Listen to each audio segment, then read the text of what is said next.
As I'm in the process of installing the remaining fasteners around the bell housing and the engine on the TR6, I run across this problem. One of the bolts had to go in from the front of the engine facing backwards, and then the nut and lock nut, or lock washer rather, were on the transmission side. And very limited space, you can't get your fingers in there. You can barely get one hand in there to hold the bolt head from turning. So but if you put the nut inside of the socket in here to try to get it going, the problem is that it sits too low, and like it'll drop in too low there. It'll be recessed too far back.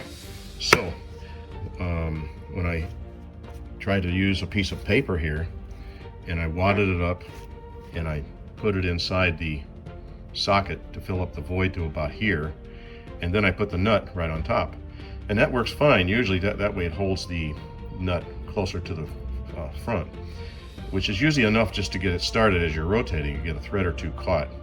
However, I just slightly tilted it downward, and what happens is the nut then just falls right out. So that was frustrating. So then I decided, okay, asked my wife for a piece of chewing gum, which this is the piece that I ultimately used, not the one I had in my mouth just now, but it was fresh, obviously. So I put that inside there. I put that inside the socket in there, and it prevented the nut from dropping out.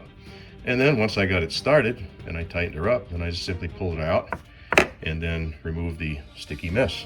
So I can honestly say that my car has been held together with bubblegum. I'll keep looking. There's probably some baling wire in there as well, but this is one little tip I thought. If you want to keep a nut from falling out, take a piece of chewing gum and chew it up for a minute or two and have at it. Now I gotta wash that taste out of my mouth with a cold one.